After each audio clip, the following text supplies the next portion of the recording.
آپ کا جتنے پروٹیسٹ چلے ہیں اس میں جو لوگ آپ کے نومبر والے دھرنے میں بھی اور اس سے پہلے میں بھی جو لوگ موو کیے ہیں اس میں اس کا علی مین گنڈا پور کا ایک رول تھا. کیا سہیل جو ہیں یہ نوجوان ہیں اور پروٹیسٹ وغیرہ اور عمران خان سے بڑے جانے جاتے ہیں کہ جالے ہیں ان کے, تو یہ وہ کراؤڈ موبلائز کر سکیں گے؟ میں سمجھتا ہوں کہ یہ بہت بہتر طریقے سے کر سکے گا. ہوں. اور آپ نے دیکھ لیا کہ چند دنوں ابھی انہوں نے کل بھی جلسہ ہے, 2-3 دن جلسے ہیں, آپ کو اندازہ ہو جائے گا کہ ایک پارٹی نئی سرے سے ری آرگنائز ہو گئی, جیسے ایک نئی زندگی اس کے اندر ہو گئی ہے. کیونکہ ایک تو 2-3 وجہ ہیں اس کی. ایک تو سہیل ینگ لڑکا ہے, دوسرا ایجوکیٹڈ ہے, پھر جو ہے نا اس کا تعلق اس علاقے سے ہے جو سب سے محروم علاقہ ہے.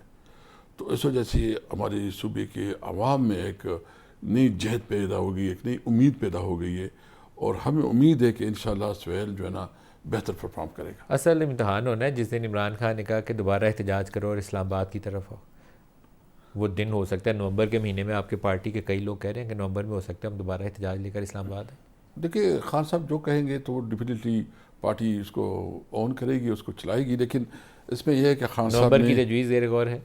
نہیں, اس وقت تو کوئی اس قسم کی ڈسکشن نہیں ہوئی ہے, کیونکہ خان صاحب نے یہ جو تحریک ہے اس کی ذمہ داری دی ہے اچکزئی صاحب اور علامہ صاحب کو دی ہے.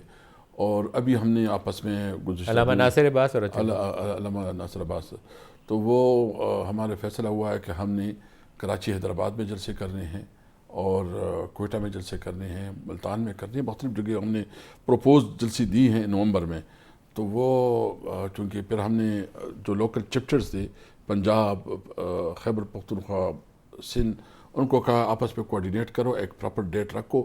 تو ہوپ فلی وہ 2-3 دن میں اس کی ڈیٹس بھی آ جائیں گے, تو ہم پبلک کریں گے. تو ہم پہلے تو ہم ایک جلسوں کا ایک پورا اگر نومبر میں عمران نے کہا اسلام آباد جانا ہے مارچ لے کر, تو پھر کیا کرے گی پارٹی؟ موبلائز کر لے گی دوبارہ؟ دیکھو وہ جو کہے گا وہی ہوگا.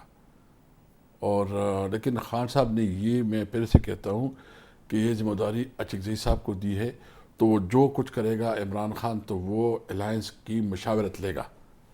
مطلب کیونکہ اس نے اس کو کہا ہے کہ تم جیسے ہی کرو گے تو ہم آپ کے ساتھ چلیں گے.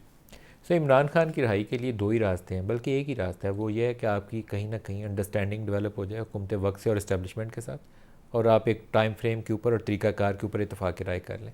وہ مجھے ہوتا نظر نہیں آ رہا. اس کا مطلب ہے کہ عمران خان فوری باہر بھی نہیں آئیں گے. نہیں دیکھیں, یہ اختیار جو ہے سارا اللہ کے پاس ہوتا ہے. انسان جو ہے نا ایک سوچتا ہے, اللہ تعالیٰ کا ایک نظام ہے. آپ کو پتہ ہے کہ یہ جو کچھ ہو رہا ہے دنیا میں, جس طرح یہ کوئی تصور بھی نہیں کر سکتا کہ کدھر سے کدھر ہو رہے, پاور کی شفٹ کرنا جو ہے نا وہ ایک دم ہو جاتا ہے. سر یہ تو پھر وہ ویٹنگ فار اللہ والی بات ہے. نہیں, ویٹنگ فار اللہ نہیں, آپ نے اسٹرگل کرنی ہے. اس طرح نہیں ہے, وہ ایسا نہیں ہے کہ موسیٰ علیہ السلام نے اپنی قوم سے کہا کہ فلانے شہر جانا ہے تو لوگ تم اور تمہارا. محنت آپ نے کرنی ہے, جدوجہد ہم نے کرنا ہے, اور اللہ تعالیٰ مدد کرے گا. میں صرف اس میں ایک بات کرنا چاہتا ہوں. But you don't have any plan. مجھے اب عمران خان کے باہر آنے والا کوئی پلان نظر نہیں آ رہا ہے. 2 باتیں ہمارے پاس. پلان کیا ہے؟ سب سے پہلے تو ہم نے عوام کو موبلائز کرنا ہے. میں نے آپ کو کہا ہم نے پوری جلسوں کی ایک شیڈول دے دی ہے. وہ شیڈول ہم نے صرف اپنی صوبائی چپٹرز کو کہا ہے کہ جو مختلف پولیٹیکل پارٹی جو الائنس میں ہیں وہ آپس میں مشاورت کرے. وہ ہم اسی جو ہے موبلائزیشن کریں گے. ہم نے کیسے کرنا ہے, کیا کرنا ہے, لیکن یہ بات وہ ہے کہ ہم نے بھرپور مزاحمت کرنی ہے, اور ہم نے ہر صورت میں عمران خان کی جو اس کی آواز اٹھانا, اس کو باہر نکالنے کے لیے جو میکسیمم کام ہو سکتا ہے ہم کریں.